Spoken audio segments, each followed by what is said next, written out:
esta porción de la palabra de nuestro Dios y nos disponemos de corazón para que sea el Señor hablando a nuestra vida a través de su palabra. Amén. Gloria al Señor. Isaías capítulo 6.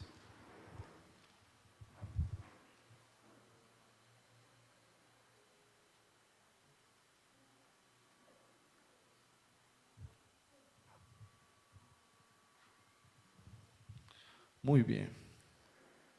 Dice así la palabra del Señor. ¿Estamos listos? Versículo número 1. Vamos a leer allí la palabra de Dios hasta el verso número 8.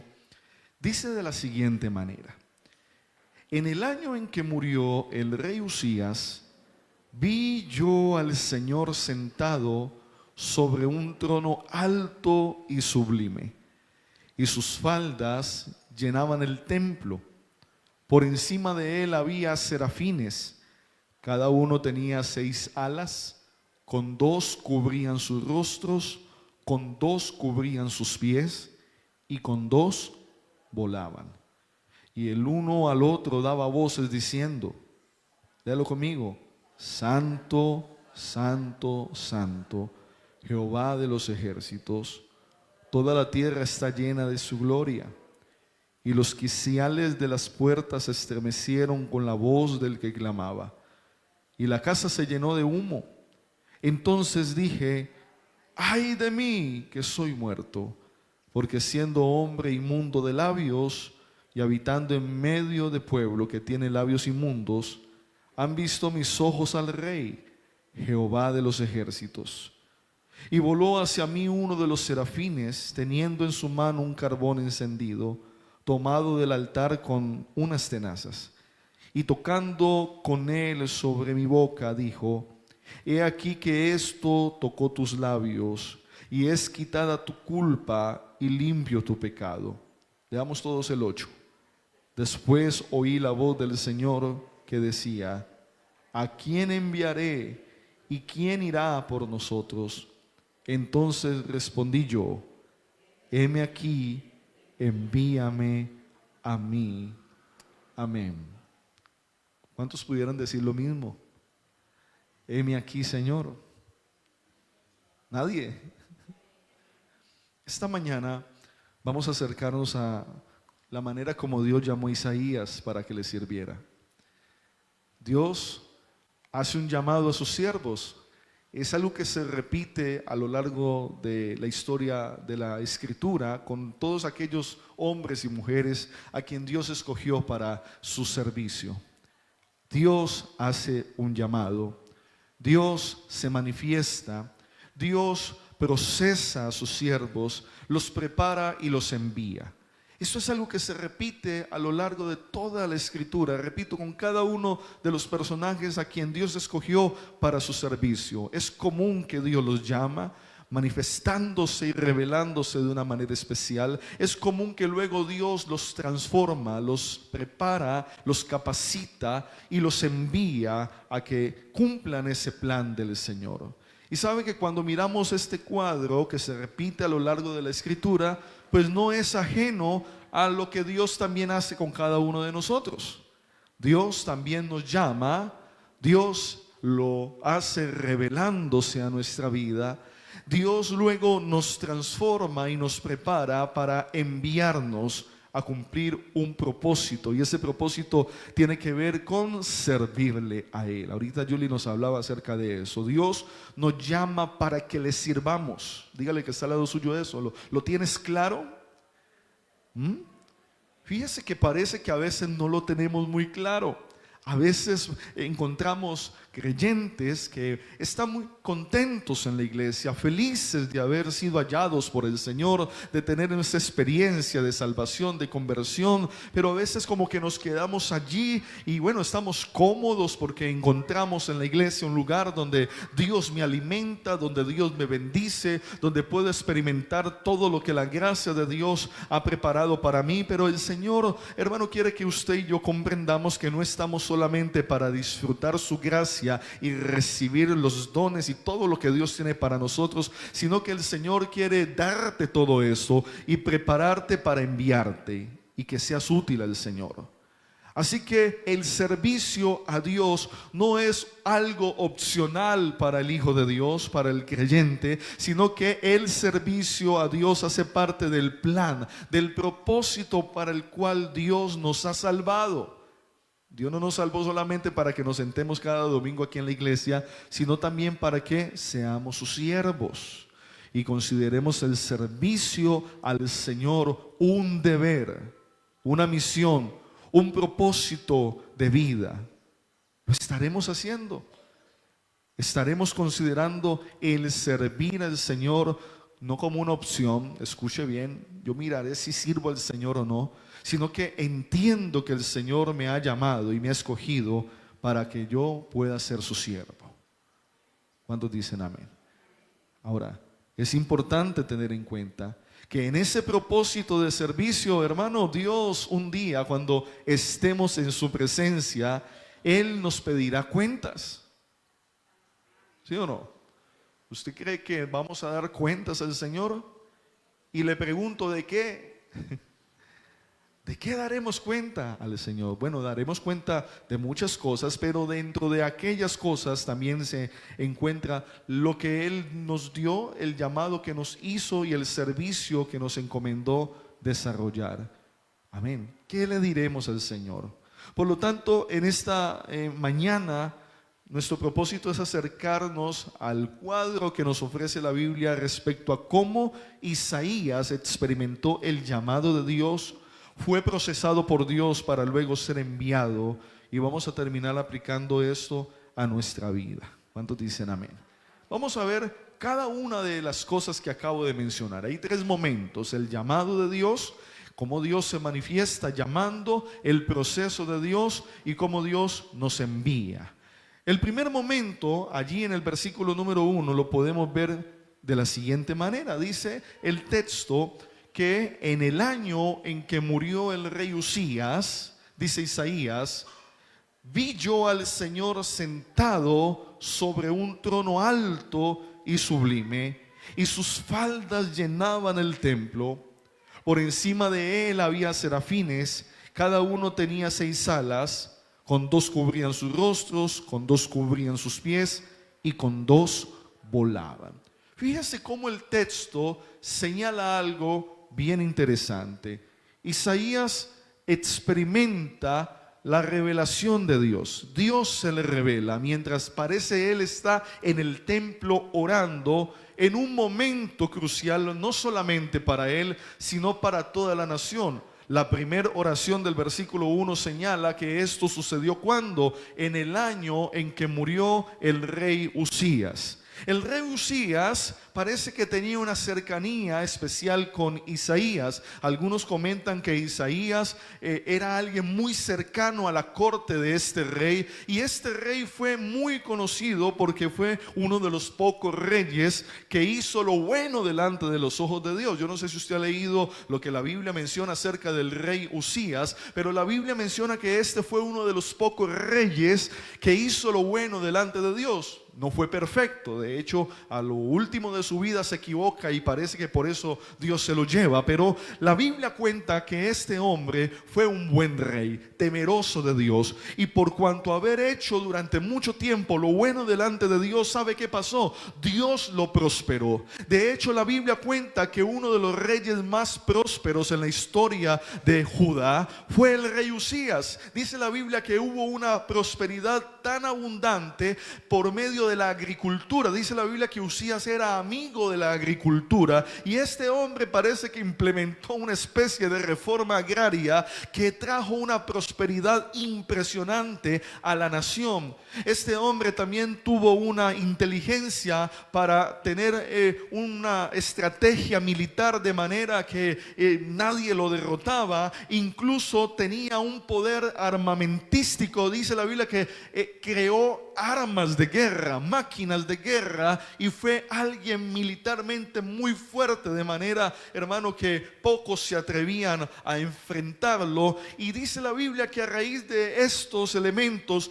Usías trajo estabilidad paz, prosperidad a la nación. La gente estaba contenta con el rey. Era un buen rey que amaba a Dios, que respetaba a Dios, que Dios lo respaldó trayendo prosperidad a la nación, mucha prosperidad a la nación, y había estabilidad, había abundancia económica en aquel tiempo. Pero imagínate que ese buen rey se muere y viene entonces un tiempo de gran incertidumbre. Ahora Isaías, que hacía parte de esa corte real, está un poco preocupado porque su amigo el rey Usías ha muerto. Isaías viene entonces a la presencia de Dios y parece que comienza a orar por lo que está pasando. Él está preocupado, él está allí en su mente: y ahora se nos murió el rey, y ahora qué va a ser de la nación. Él está enfocado en la parte esta de lo que va a pasar en el futuro. Él tiene temor. ¿Quién se levantará ahora? ¿Será que ese próximo rey traerá una continuidad, traerá la misma estabilidad? Y él está preocupado por el futuro de la nación. Y mientras él está allí afligido, porque además Usías era su amigo y su amigo se había muerto, entonces Dios se le revela y Dios se le manifiesta mostrándole toda su gloria, ¿no?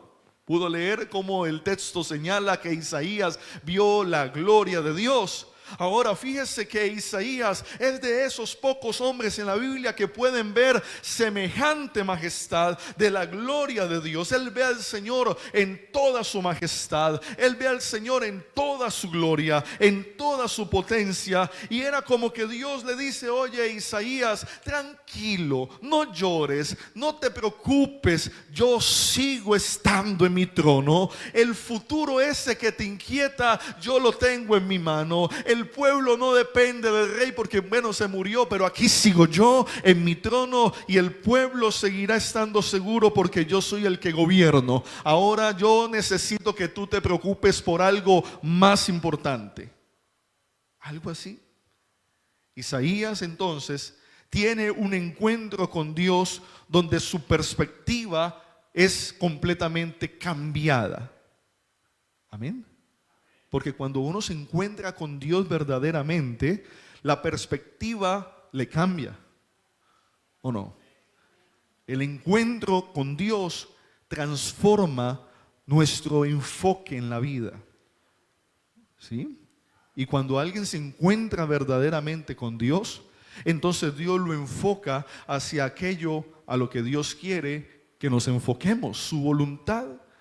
El tipo estaba llorando porque no sabía qué iba a pasar con la nación, pero Dios le dice: tranquilo, aquí estoy yo en mi trono con toda mi gloria, yo mando en el universo, no te preocupes. Ahora yo necesito que tú te enfoques en lo que yo quiero.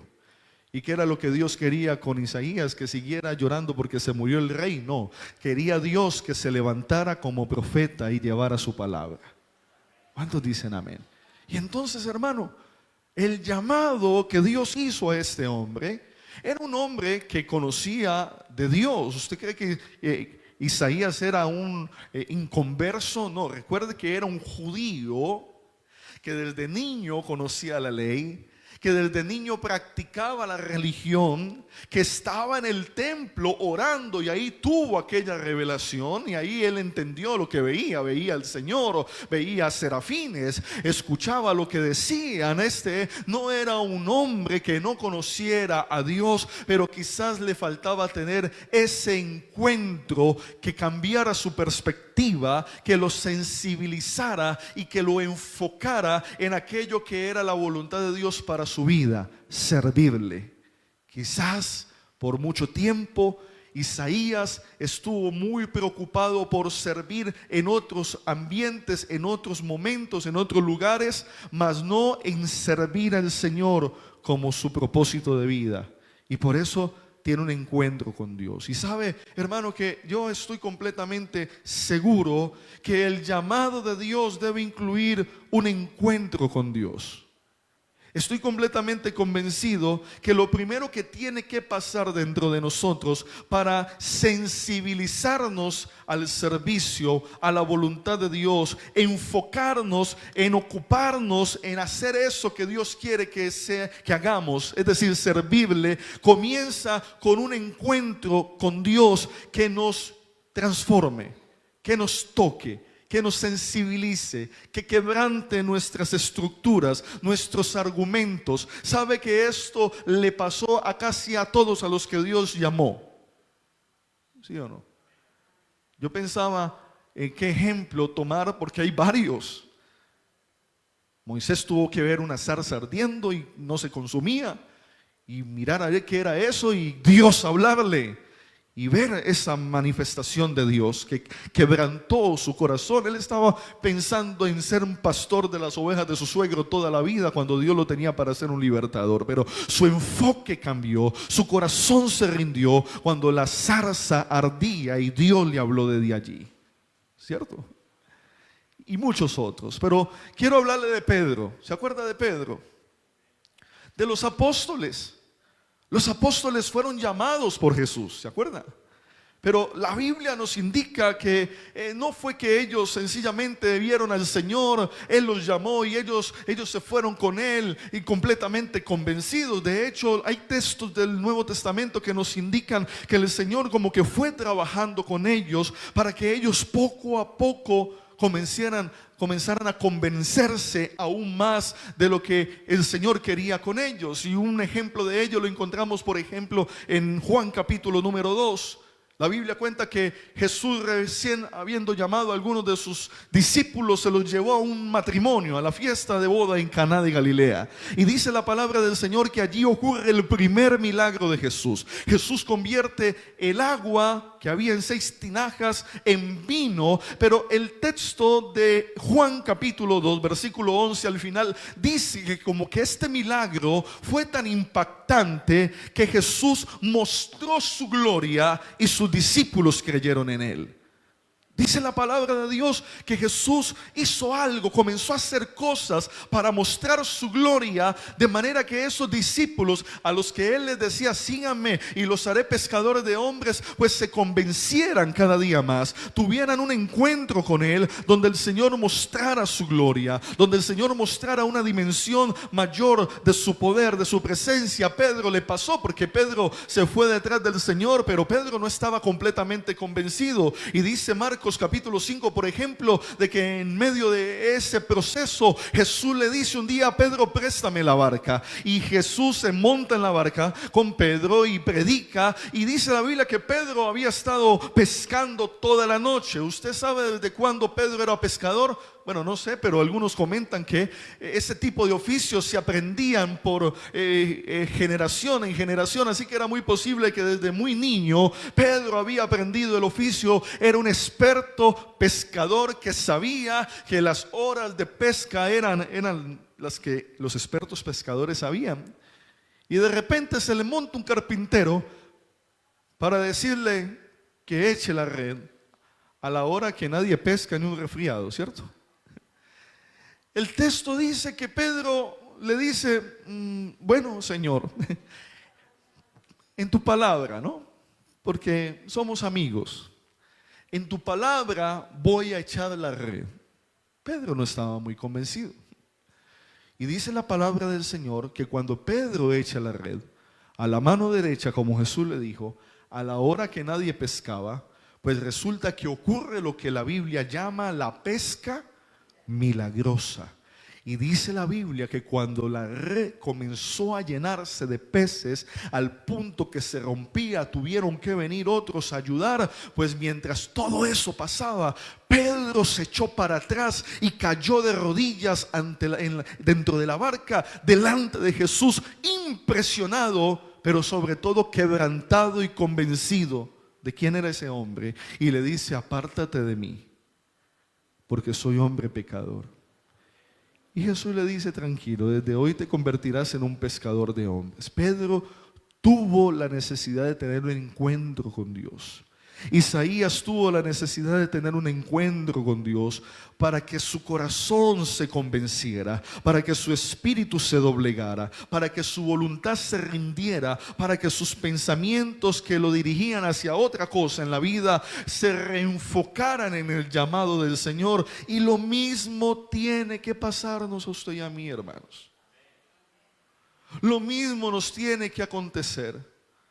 Usted sabe por qué a veces somos creyentes que nos encanta estar recibiendo de Dios todo el tiempo y a Dios poco le damos y poco fruto y poco nos involucramos, y eso del servicio como que sea para el pastor y para los líderes. ¿Por qué a veces el servicio no constituye un elemento central en mi propósito de vida? Es porque nos ha faltado tener ese encuentro profundo con el Señor, en donde se nos abran los ojos espirituales y el corazón se nos quebrante y se nos humille delante de Dios, y entendamos el privilegio y la grandeza de Él, y entender que cómo es que ese Dios tan grande, tan glorioso, se ha revelado a mi vida y me ha escogido y me ha llamado para que le sirva.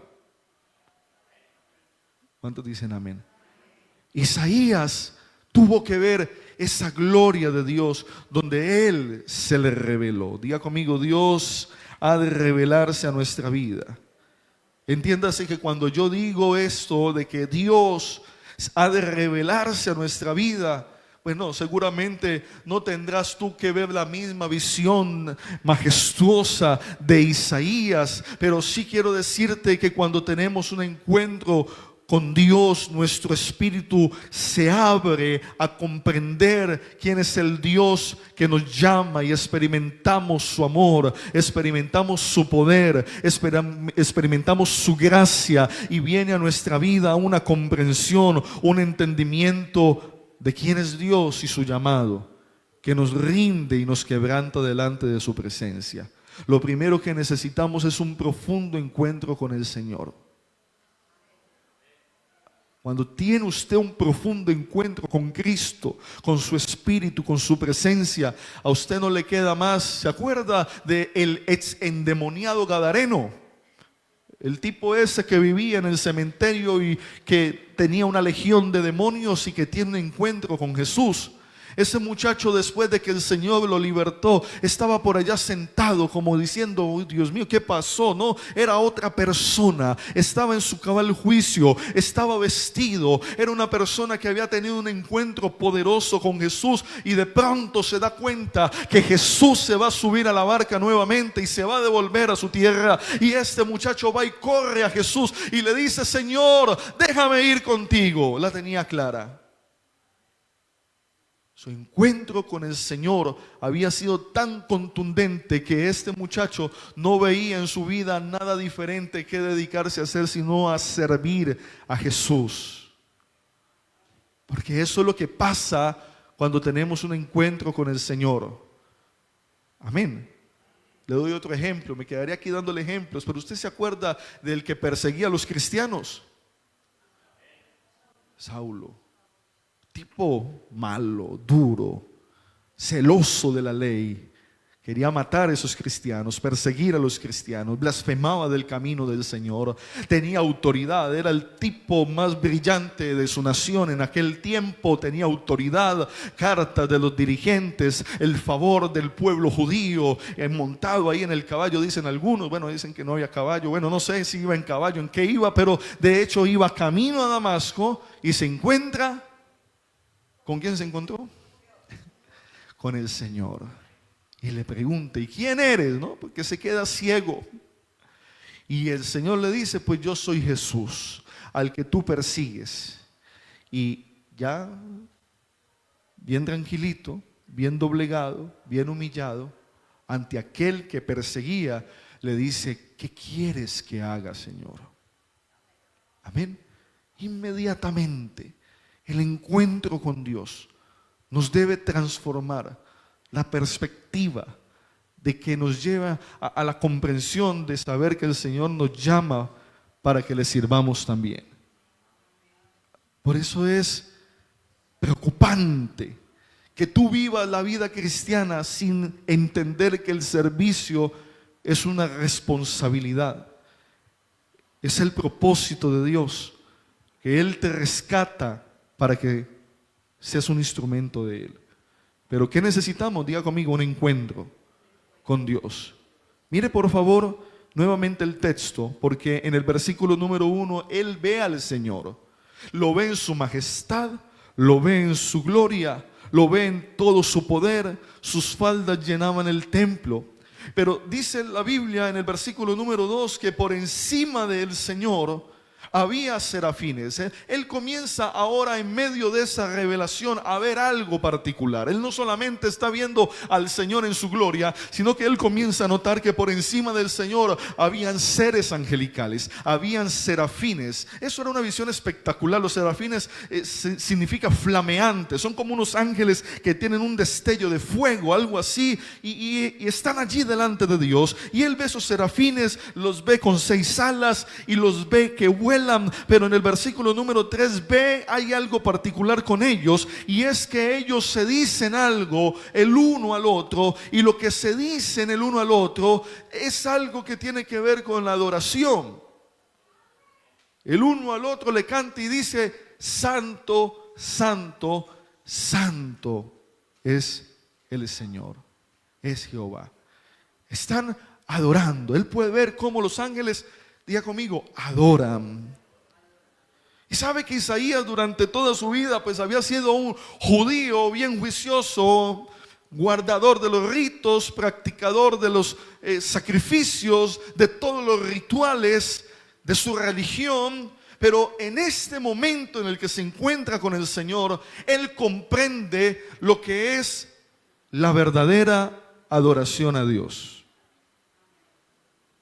¿Sí? Diga conmigo, adoración genuina, verdadera. En un encuentro con Dios verdadero, ¿qué hay? ¿Qué pasa? ¿Qué tiene que suceder? Que tu espíritu y mi espíritu y todo mi ser se rindan ¿en qué? En adoración delante de la presencia de Dios. Por eso cuando Moisés se acercó a la zarza y el Señor le habló, lo primero que le dijo, ¿sabe qué fue? Le dijo: Moisés, quítate el calzado de tu pie, porque la tierra que pisas, tierra santa es. Y el hombre no solamente se quita el calzado, sino que se postra ante el Señor y lo adora. Por eso es que cuando Pedro ve que la red se rompe de peces y ocurre un milagro, se postra de rodillas ante el Señor. Por eso es que Juan en Apocalipsis, en la isla de Patmos, cuando ve al Señor, cae postrado ante el Señor.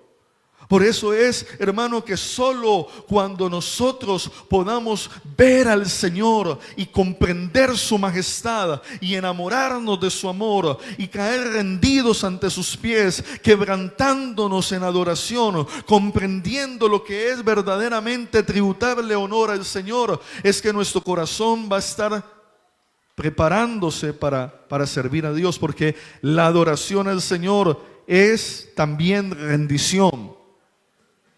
¿Sí me está oyendo? La adoración al Señor, ¿qué es? Diga conmigo, rendición. Y Él tiene que ver ese espectáculo de adoración al punto que dice la palabra del Señor que Él ve que cuando los ángeles cantan, el templo tiembla, y dice la Biblia que llega un momento donde Isaías comienza él mismo a verse a sí mismo, y entonces aquí comienza el segundo momento, y es que la experiencia que Isaías está teniendo con Dios, en esa forma como Dios se le revela, ya no solamente afecta lo que él está viendo, sino que comienza a afectar lo que Isaías es, y comienza Dios a trabajar en él. Diga conmigo, porque Dios tiene que trabajar con nosotros, procesarnos. ¿Y de qué manera esto comienza a suceder? Pues Isaías ve la gloria de Dios, un Dios tan santo y tan poderoso, ve cómo la gloria de Dios llena el templo con un humo de su Shekinah, y el templo tiembla ante la adoración que hay allí, y él está viendo todo eso externo de Dios y su gloria, pero de un momento a otro parece que él deja de ver esa gloria y se ve a sí mismo. ¿Y qué es lo que encuentra en él? ¿Qué es lo que encuentra Isaías en él? Encuentra un hombre pecador. Un hombre que vive en medio de un pueblo que tiene labios inmundos, y que él es uno de ellos.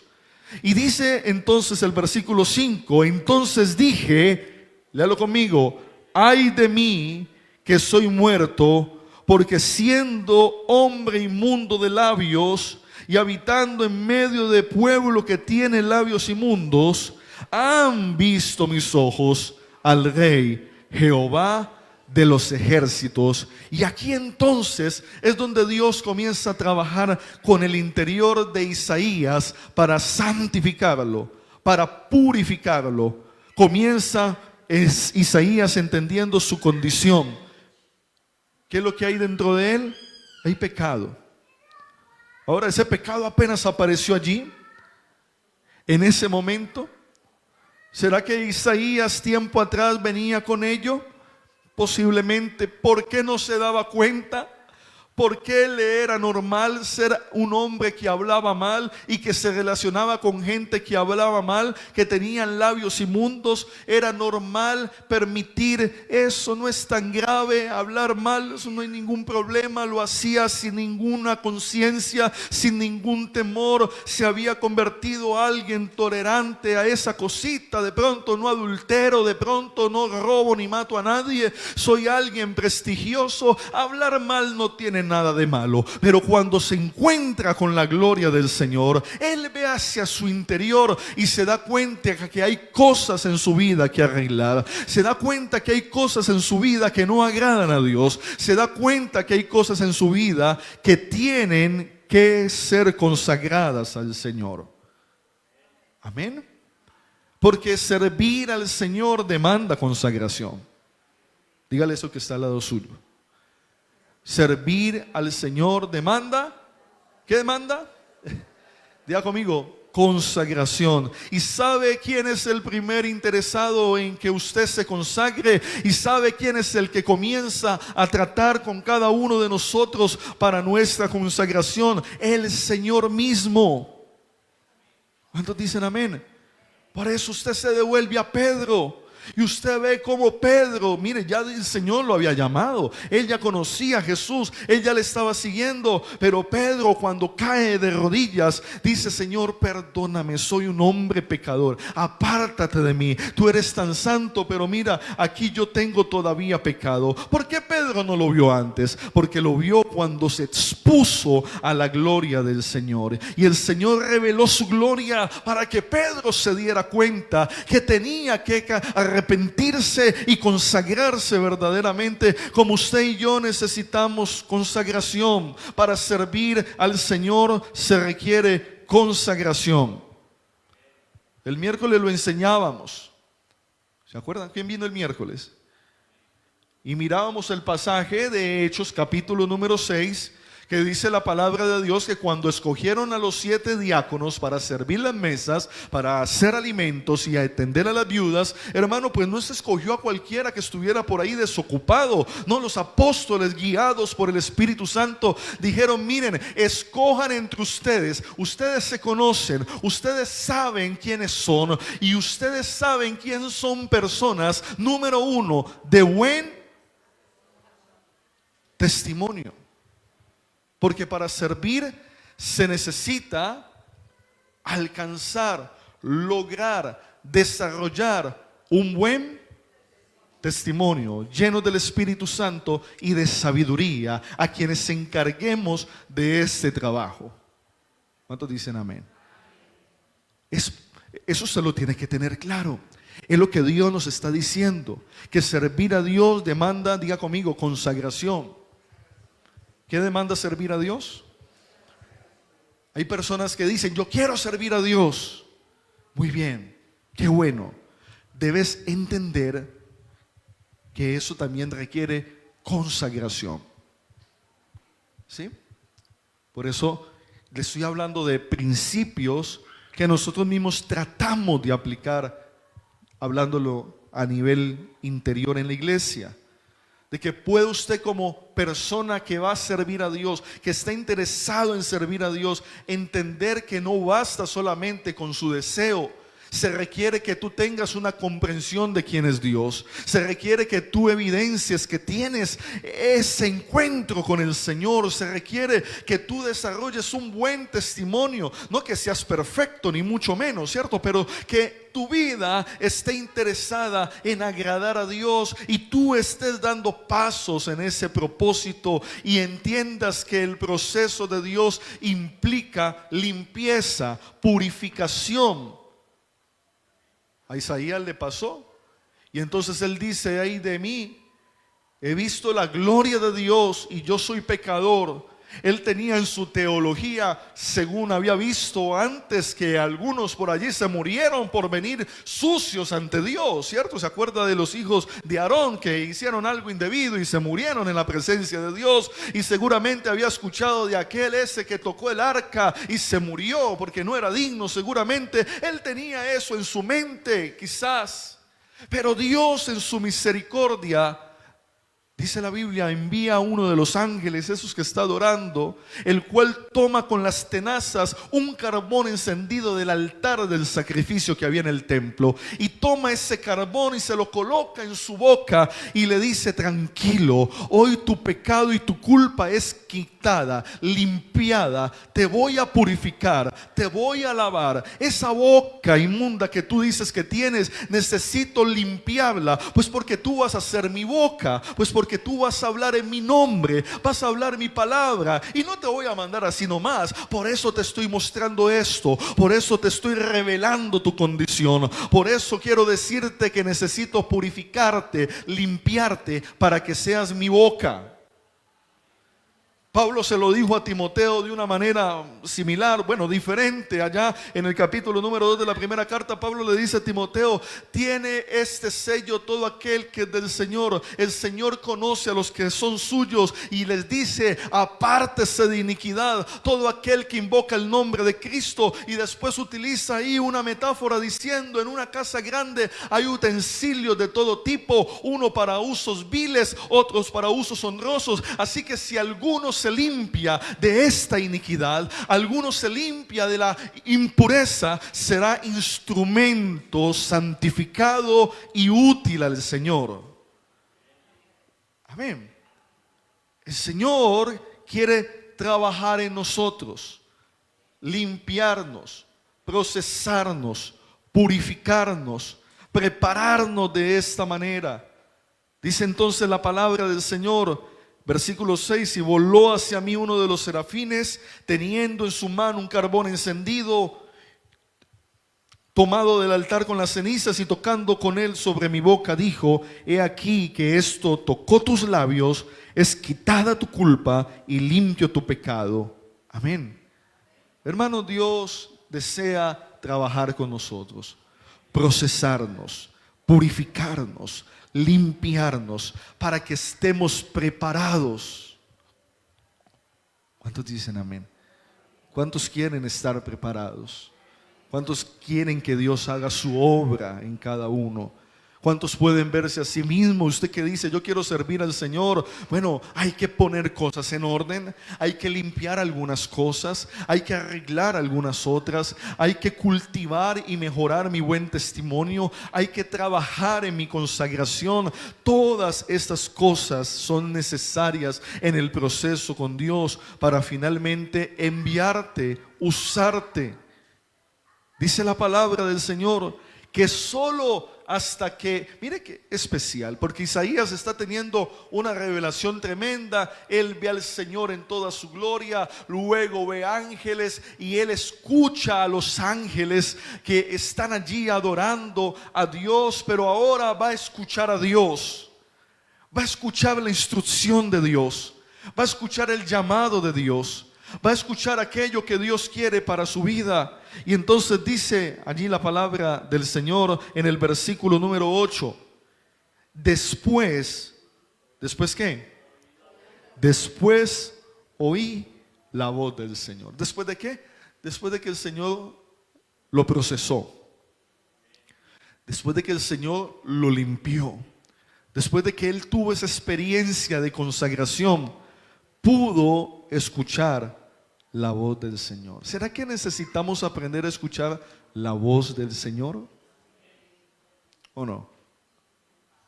Yo a veces a ustedes les he contado mi proceso con Dios. Y Dios tuvo que hablarme literalmente metido en un cuarto frío lleno de pescado y de camarón. ¿Qué haces aquí? ¿Qué haces aquí?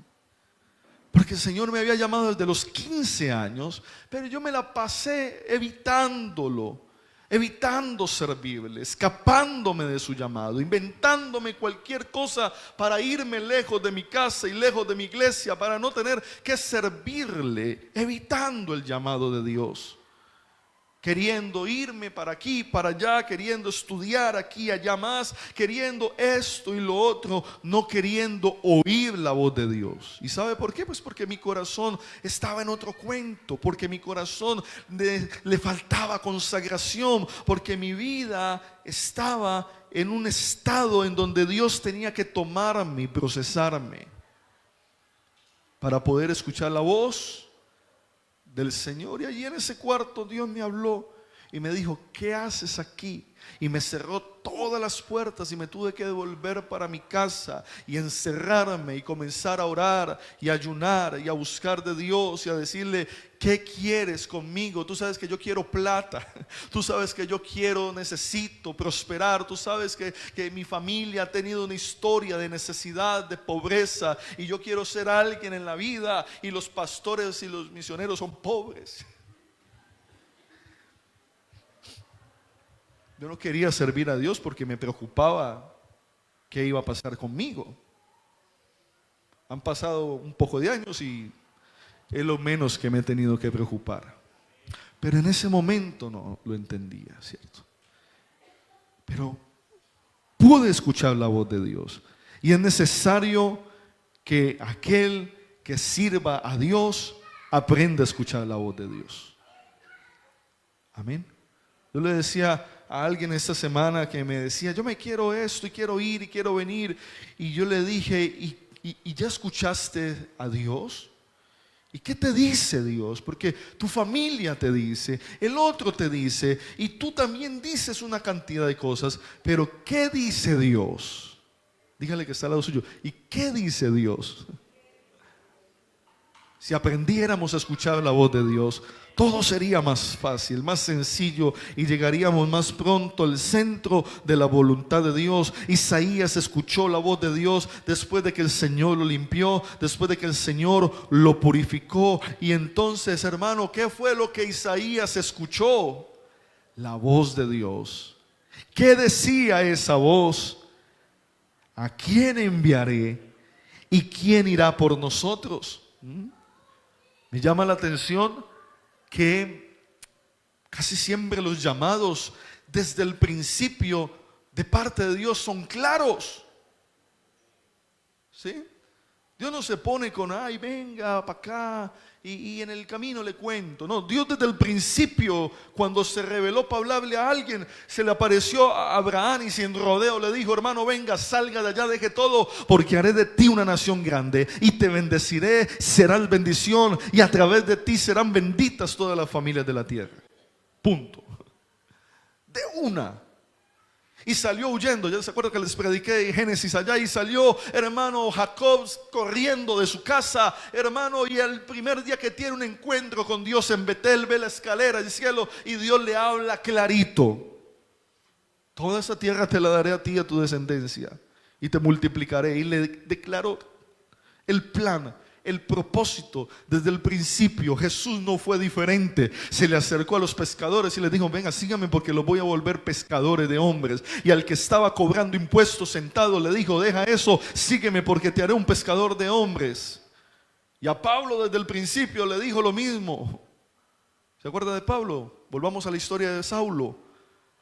¿Qué quieres que haga? Y el Señor le dijo: entra a tal ciudad, a la ciudad, entra a tal casa, porque allí te voy a hablar. Y Saulo entra. Usted se puede, yo trato de imaginarme a Saulo, porque el tipo era un tipo, eso, subido, ¿no? El tipo que se creía, porque además era el tipo más brillante, era una de las grandes autoridades dentro del judaísmo, era un tipo súper inteligente, era el fariseo mejor dicho, de los fariseos, y joven, buen mozo, con plata, con poder, pero ahora está humillado, ciego.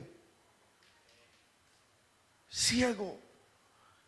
Y entra allá donde Dios lo manda, y el hombre entiende lo que Dios está haciendo y comienza a ayunar. ¿Se acuerda que Saulo ayuna 3 días esperando que Dios le hable? ¿Y usted qué cree que Saulo estaba haciendo mientras ayunaba 3 días esperando la voz de Dios? ¿Usted qué cree que estaba haciendo ese hombre allí en la presencia de Dios, esperando que Dios hiciera algo? Este hombre estaba allí quebrantándose, arrepintiéndose, volviéndose al Señor con todo su corazón, humillándose, porque aquel a quien él persiguió tanto se le manifestó y se le reveló y le dijo que era real. Y estaba allí quebrantado. Y al tercer día dice la Biblia que Dios le habló a Ananías. Ananías oraba y el Señor le dijo: Ananías, ve, y allá le dio la dirección. Vaya, porque allá está Saulo y él ora también.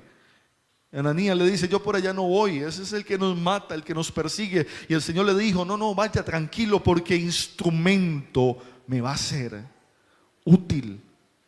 Ananías va y le dice: hermano Saulo, he venido para que recobre la vista, para que sea lleno del Espíritu Santo. Y dice la Biblia que Ananías ora por él. Pablo recibe la vista, es lleno del Espíritu Santo y recibe inmediatamente la comisión de Dios. Porque te he puesto para que seas luz a los que están en tinieblas, para que abra los ojos de los ciegos y para que lleves mi palabra en presencia de los gentiles. Desde el principio Dios llama para que le sirvamos. Amén. Yo me puse con una cantidad de bobadas y 8 días después de mi conversión había un profeta en la iglesia, un hombre predicando, y yo me sentaba allá, lo último, tenía 15 años, me llamó y me comenzó a decir todo lo que yo he visto en 20 y pico de años sirviendo al Señor. Me lo dijo 8 días después de mi conversión, llamándome el Señor, porque Dios nos llama para que le sirvamos y lo deja claro desde el principio. Y si usted no lo tenía claro, el Señor hoy se lo aclara nuevamente. Que nosotros estamos aquí no para comernos los frutos del reino, sino también para dar los frutos del reino. El Señor le dijo a los judíos: porque el reino les será quitado a ustedes que no hacen sino comerse los frutos, y les será dado a gente que dé los frutos de Él, los frutos del reino. Dios te ha llamado y me ha llamado para que demos los frutos del reino. Y entonces cuando Isaías pasó todo este proceso y escuchó la voz de Dios, hermano, sin dudar, sin darle vueltas al asunto, sin decir voy a orar, voy a meditar, voy a mirar qué me dice Dios. No, dijo: Señor, heme aquí, envíame a mí, a donde quiera yo voy, como quieras, lo que quieras, yo lo hago. Heme aquí, Señor, envíame a mí. Amén. El Señor nos envía. El Señor nos llama. El Señor quiere que entendamos que nuestro proceso en la vida implica también ser hechos pescadores, ser hechos embajadores, ser hechos personas que iluminemos en el mundo y sirvamos. ¿Por qué? Porque es el propósito del Señor, pero también porque un día usted y yo le daremos cuentas al Señor. ¿Cuántos dicen amén? Uno de los propósitos más grandes en mi vida, y me identifico con mi hermana, porque desde los 15 años, aunque le dije al Señor te quiero servir, cuando el Señor se puso serio me dice loco. Pero a pesar de eso, siempre ha habido ese deseo de querer servir al Señor, solo que el Señor ha tenido que trabajar conmigo. Pero ojalá usted también lo tenga, porque no hay nada más que nos dé vida, que nos dé sentido, propósito y valor que poder servir al Señor. ¿Cuántos dicen amén? Hoy el Señor nos llama para que nos levantemos como una iglesia que decida servirle a Él. Amén. ¿Lo vas a hacer? ¿Te vas a levantar? ¿Vas a mirar qué cosas hay que arreglar?